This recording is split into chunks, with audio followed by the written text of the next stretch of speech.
Welcome to tutorialsinhand.com. In this video tutorial we are going to learn about how to call a non-static method from a static method. So this is in continuation to the previous video tutorial where we have seen that if we try to call a non-static method from a static method we get a compilation error. Means if we directly call it we get compilation error. So how we are going to call non-static method? Is there any way? We are going to see that with the help of Eclipse. So this is the program that we are talking about. Here when we tried to call this method when it was non-static, we saw there was a compilation error, cannot make a static reference to non-static method. So now we are going to have a look at the follow-up question. Once you answer this question, first one, that we will get a compilation error, then you have to answer this question: is there any way to call a non-static method from a static one? So if you really want to do this, then you have to create the instance of this class. That means you have to create an object of this class to call this non-static method. Otherwise there is no possible way to call this tutorials in hand. So how we can create an object? To create an object you can simply copy this and paste it and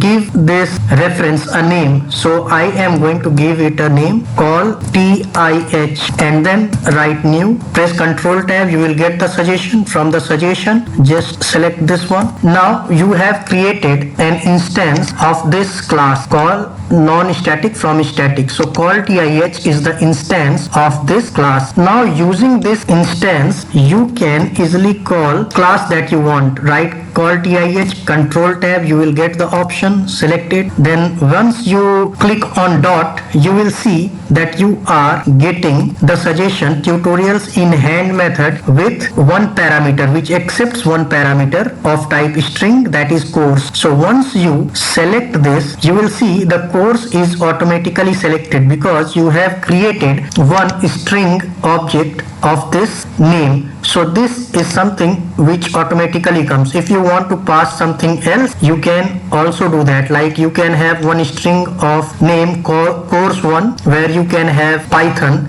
and then you can write over here course1, so it will accept course1. But for now we do not have Python, we have only one course, that is Java, so we are passing that. And you can see that we can easily call a non-static method once we create the instance of that class. If we do not create the instance of the class and we directly try to call this non-static method, we will get a compilation error. But once we create the instance of this class, we can easily call it. So this is the solution to the question that you will be asked, whether you can call a non-static method from a static method or not. So I hope you have cleared both of these questions, like can we call non-static method from static directly. This should be more appropriate question, should be like it, can you directly call it? Because once we create the instance we can definitely call it. So directly we cannot call a non-static method from static, is not possible. You will get this compilation error. So hope you have enjoyed this tutorial. Waiting for you in the next video tutorial. Till then, keep enjoying, keep learning. Thank you.